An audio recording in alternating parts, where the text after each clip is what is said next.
Eu preciso do microfone, o pessoal que consegue me ouvir? Legal, sim? Vou falar alto, consegue? Ok? Então vou falar alto e aí manter o silêncio também, para vocês ouvirem bem.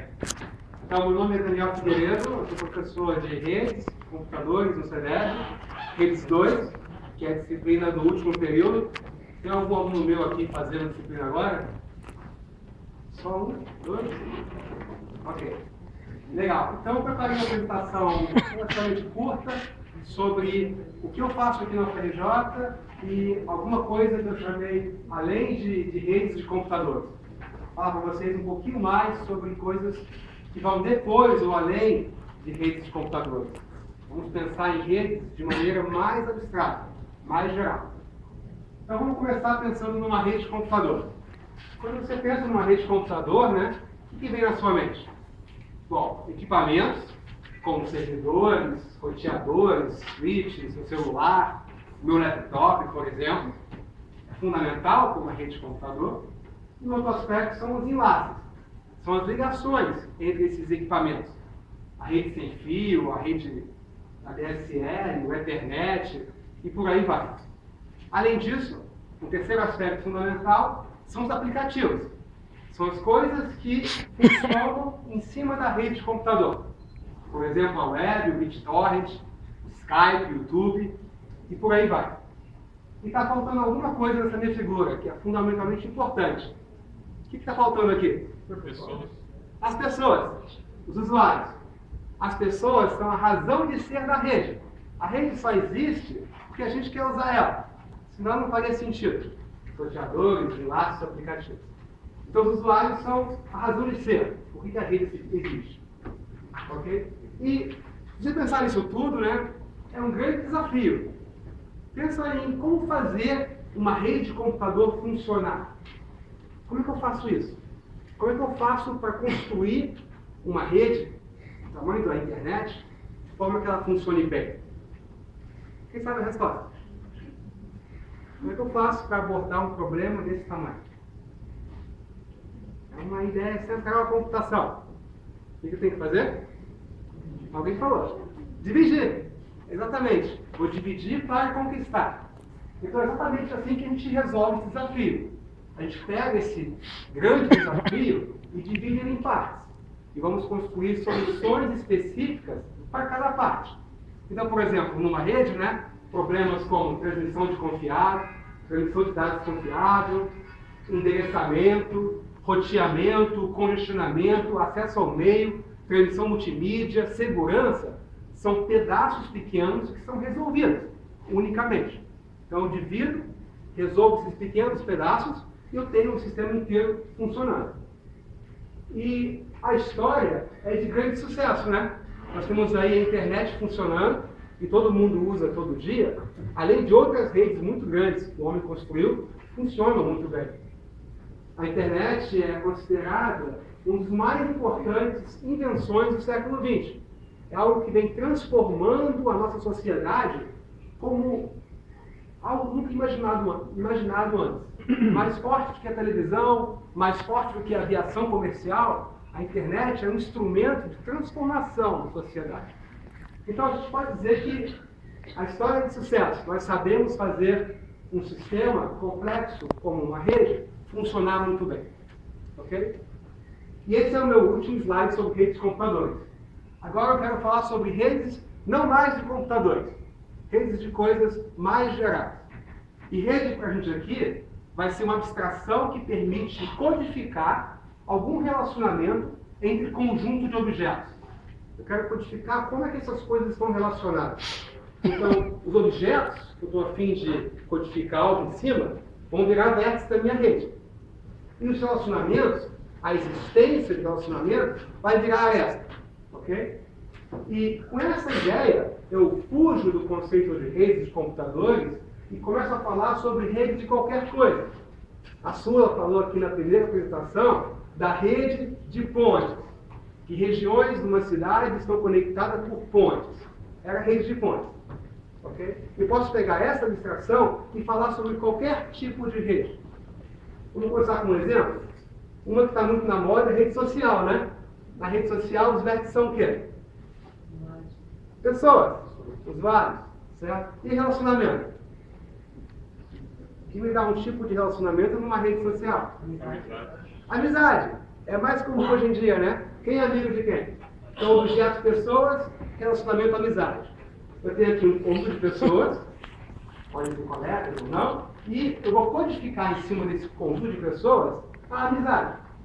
Então, essas arestas aqui me dizem que Pedro é amigo de Rodrigo, mas Rodrigo não é amigo de Bruno. Então, o fato de uma aresta não existir também me dá informação. E esse é o único relacionamento que eu poderia codificar aqui? Não, né? Quem me dá outro? Como? Profissional? Como é que é o relacionamento? Quem trabalhou com quem, é isso? Eu poderia codificar quem trabalhou com quem, quem já fez um projeto com quem. Parentesco. Parentesco, né? Quem é da mesma família que quem? Quem mais? Seguidores. Hã? Seguidores. Seguidores. Seguidores no Twitter? É. Quem segue quem no Twitter, né? Ouça. Quem mais? Mais um monte, a gente podia ficar a tarde inteira falando sobre isso. Eu botei só mais um aqui, é quem ter beijado quem? E para que ser amigo e ter se beijado são relações diferentes, né? E aqui está o meu exemplo de quem beijou quem. Você tem que a Carol aqui, ó. Essa beijou mesmo. Pô, Carol, não, essa Carol.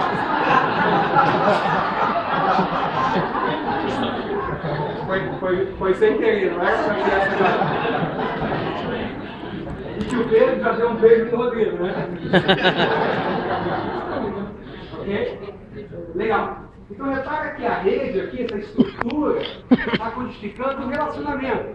Se eu mudo o relacionamento, a estrutura da rede muda. Eu tenho outra coisa. E a gente poderia falar sobre vários relacionamentos que podem ser codificados em cima de um conjunto de pessoas. Ok? Vamos sair de redes de pessoas e falar sobre redes de informação, onde os objetos são informação. E a rede de informação maior de todas que o homem já construiu, e que a gente usa todo dia, é a web. Pensa na web como sendo uma gigantesca rede de informação, onde os objetos são páginas web, e o relacionamento, por exemplo, é uma página está apontada para outra. Tem um link que vai de uma página para outra. Então isso está origem uma grande rede, que é a rede da web. Essa rede tem mais de 20 bilhões de páginas, 40 bilhões por aí. Okay? E conhecer essa rede é muito importante. Alguém sabe por quê? Onde é que a estrutura da web é utilizada? Quem sabe? Quem já ouviu falar para que a estrutura da web pode ser utilizada? Para tudo. Para tudo? Então, vou dar um exemplo. Relação bancária, banco? Não é a web, mas a estrutura dela. Em que eu posso usar a estrutura da rede para fazer alguma coisa? Alguém sabe? Vamos falar? Espionagem. Espionagem? Eu poderia tentar entender que as páginas são mais vistas aqui, né, mais apontadas. Mas uma das coisas que é mais usada na web é pela Google. Como? Rompimento de senha. Rompimento de senha. Você consegue romper senhas usando dicionários gigantes de páginas web. Poderia usar a informação das páginas para quebrar a senha, né? Mas aqui eu estou interessado na estrutura, não no conteúdo. Ok? Meu problema aqui, pessoal, é a estrutura. Que página liga com que página. E não o que tem em cada página.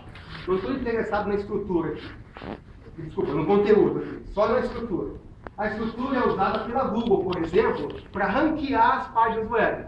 Para decidir que página é mais importante do que a outra. Quando você faz uma busca no Google, o Google utiliza a estrutura da web para responder para você que essa página de redes é mais importante que essa outra página de redes. Então a estrutura está sendo usada para ranquear a web, para decidir o que é importante e o que não é. Vamos sair de rede de informação, falar um pouquinho sobre uma rede biológica. Essa aqui é uma rede bem legal, é a rede de proteínas. E é a rede de proteínas de um vírus que ataca uma célula humana e as proteínas que possuem, que existem dentro da nossa célula humana. Então, proteína, você pega duas assim, elas podem interagir, acasalar ou não. Então, eu vou codificar esse relacionamento. Ok? Se uma proteína acasala ou interage com a outra, então eu tenho uma aresta aqui. Então, repare que tem aqui uma rede de proteínas do vírus, são círculos amarelos, e quadrados azuis, que são proteínas da nossa célula humana. Isso é uma rede real, de um vírus real. Ok? Então, repare que estou olhando aqui a estrutura dessa rede. A estrutura dessa rede de proteínas. Tá legal? Por que seria importante conhecer isso? Porque você acha que é legal ou importante conhecer a estrutura de redes de proteínas entre o vírus e a célula humana? Conhecendo essa ligação, você pode desenvolver medicamentos que atacam um determinado grupo de vírus ou proteínas que impeçam a ação do vírus. Exatamente. Se eu conheço isso, eu poderia desenhar um remédio para atacar determinadas proteínas específicas, que inibiriam, por exemplo, o vírus de se espalhar ou o vírus de se multiplicar. Então, o conhecimento dessa rede biológica pode ajudar a gente a projetar remédios para matar esse vírus. Ok? Legal. Um outro exemplo biológico, que é de uma das redes que mais fascina o homem, é a rede neural. Então, essa minhoquinha aqui, ela tem menos de 1 milímetro de comprimento. É uma minhoquinha bem pequena. E ela possui o sistema nervoso, e é por isso que ela se arrasta desse jeito. E a gente conhece a rede neural dessa minhoquinha. Ela tem 302 neurônios, foi mapeada por inteiro na década de 70, através de um processo bem laboroso. E rendeu ao pesquisador que liderou esse trabalho um prêmio Nobel na década de 90. Então, a rede neural são os neurônios e as sinapses entre os neurônios. Então, estou codificando aqui que neurônio está ligado com que neurônio. E repara que essa rede neural ela é fundamental para esse organismo aqui se rastejar desse jeito. Okay? Ele não anda que nem lagarta por causa dessa rede neural. A rede neural que faz ele rastejar como cobra. Ok? E está claro que esse aqui é só um pequeno organismo de 300 neurônios. Agora você pode pensar na rede neural humana, né? Quantos neurônios tem na nossa cabeça? Alguém sabe? É muito, é mais de 300.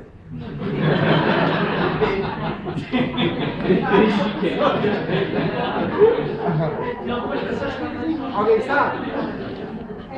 Alguém sabe? Bilhões, exatamente. Da ordem de 10 bilhões. Ok? Nossa cabeça tem da ordem de 10 bilhões de neurônios. E 1000 vezes isso de conexões. Ok? Então pega isso por 1000, é o número de conexões que tem na nossa cabeça. E essa rede é uma das grandes fronteiras do conhecimento humano. Tentar entender a estrutura dessa rede, o significado disso. Quais são os processos que essa rede induz. Por exemplo, memória, cognição, está muito ligado à estrutura da nossa rede neural. Ok? Bom, então quais são os desafios quando eu começo a olhar para redes de maneira abstrata? Um dos desafios é tentar entender como é que essas estruturas surgem, como é que elas evoluem, por que as redes são do jeito que são. Ok? Por exemplo, você pega o Facebook e ele tem 1,2 bilhões de pessoas. É gente pra caramba. E aí você pega duas pessoas quaisquer no seu Facebook e a distância delas em amizades é 4,5 na média. Okay? Então, apesar de ter 1 bilhão de pessoas no Facebook, você pega duas assim, e em 4 amigos, você é amigo do sujeito. Por que as coisas são assim? Por que essa estrutura surge no Facebook? E não é algo particular do Facebook. Vai no Orkut, que quase não existe mais, e é a mesma coisa. Okay? Então, uma pergunta fundamental é, por que as estruturas surgem e são dessa maneira? A segunda pergunta legal é qual o impacto que a estrutura tem em processos. Essas redes, elas existem para permitir alguma coisa. Da mesma maneira que a internet existe para permitir a gente usar, a rede neural, o Facebook, quem é amigo de quem, existe para alguma coisa. Então pensa nos processos nessa rede, o impacto que a estrutura tem no processo. Todo mundo sabe o que é isso aqui? O que é isso aqui? Exatamente, é o Psy, né, fazendo o movimento da dança Gangnam Style. E esse vídeo, ele foi colocado no YouTube em julho de 2012, ok? Em 5 meses, ele teve 1 bilhão de views, certo? O YouTube existe há 10 anos e nunca nenhum vídeo tinha atingido 1 bilhão de views. Esse vídeo entrou no YouTube em 5 meses, bateu um recorde de vistas do YouTube e ainda é hoje o vídeo mais visto no YouTube. Como é que aconteceu isso? Como é que isso pode acontecer? Em função da estrutura da rede social, de quem está ligado com quem. Um outro exemplo é o controle e impacto de falha em redes. Quer tentar entender e controlar falhas numa rede. Um exemplo legal é os blackouts. Blackouts são eventos que podem ser bem grandes e são, em geral, decorrências de falha na malha elétrica. Falha uma torre, ou falha alguma coisa, e isso gera uma falha em cascata, que falha outra, que falha outra, que falha outra, que de repente dá um blackout que metade do Brasil está no escuro. Então, em 99, nós temos um blackout que deixou no escuro 97 milhões de pessoas. E em 2009, um outro blackout, recentemente, você deve lembrar, que deixou no escuro 87 milhões de brasileiros. Okay? Então, como é que a estrutura da malha elétrica brasileira tem a ver com isso, quando uma coisa falha? Então, o desafio está entender o papel da estrutura na falha e no controle dessas redes. Então, a pergunta que a gente quer fazer aqui é como fazer para redes funcionarem bem. A gente conseguiu fazer a internet funcionar bem, ou relativamente bem. E outras redes, de maneira mais abrangente? Como é que a gente estuda esse tipo de rede abstrata? Okay? Então, o nome dessa área, o nome dessa linha de pesquisa é redes complexas ou network science. É uma área que surgiu mais ou menos uns 15 anos atrás, a partir de alguns estudos empíricos, e ela é interdisciplinar por natureza, porque vai estudar não redes de computadores, mas redes de coisas quaisquer, e processos que operam nessas redes quaisquer. Então, eu vou precisar de gente que entende de biologia para falar sobre a rede de proteína. Vou precisar de gente que entende sobre informação para falar sobre redes de informação. E sociólogos para falar sobre rede social. Por que você é amigo dele, não é amigo daquele outro? Como é que desenvolve a rede do Facebook? Ok?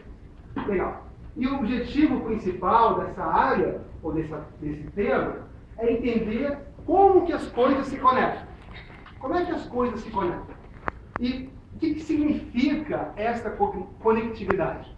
Qual o impacto que a conectividade tem nas coisas? Então, essa é uma pergunta central nessa área. A boa notícia é que, como a área é bem recente, existem muitas coisas ainda em aberto. Existe muito espaço para você pensar em coisas e contribuir para o avanço do conhecimento humano. Okay? Então, é uma área que eu venho trabalhando nos últimos 5, 10 anos. Ok? Legal, pessoal. Isso é tudo que eu tinha para falar. O meu tempo está muito curto. Então, obrigado pela atenção. A gente pode fazer perguntas e comentários agora. Eu vou estar no almoço também, então se você quiser falar comigo no almoço, fique à vontade. Ok? Obrigado.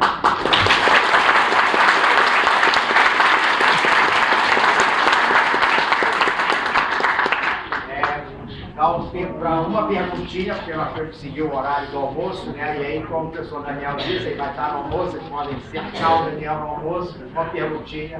Professor, por favor, como o senhor parametrizou ali os elementos de rede de computadores numa rede qualquer, no final das contas, cabe também a portabilidade de conceitos, por exemplo, de engenharia de teletráfego para outros tipos de rede?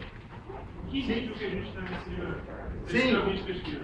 Sim, é uma boa pergunta. Então, a pergunta dele é: como é que eu faço um paralelo entre tráfego em rede de computador e tráfego numa rede mais abstrata? Exato. Essa é uma boa pergunta. E vamos pegar um exemplo. Pega uma rede social.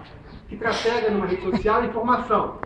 Então, existe uma analogia muito forte entre tráfego na rede de computador, onde se trafegam bits, né, os pacotes vão e vêm, e eu faço com controle de condicionamento para manter a rede operacional, com um paralelo em informação. Quando a informação se espalha para uma rede social, existe também uma capacidade inerente da rede. As pessoas não conseguem falar tudo para as outras. Então, como é que a informação flui por uma rede social? Essa informação, esse fluxo de informação por uma rede social, ele também está governado, digamos assim, por princípios que se aplicam à transmissão de dados numa rede de computador. Tá? Então, existe um paralelo, sim, entre processos de transmissão de informação numa rede de computador e transmissão de coisas numa rede mais abstrata. Ok? Então, existe um paralelo muito forte. Pensa em redes de proteína e as proteínas trocando moléculas ou trocando energia entre elas. Okay? Então, existe um paralelo, sim. Ok? Obrigado. Ok, gente, por exemplo, o professor Daniel vai estar no almoço, então cerque ele lá.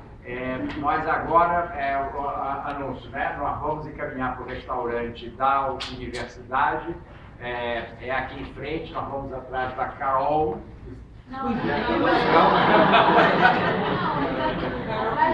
Ok, então atrás da Rosa, tá? Da professora Rosa.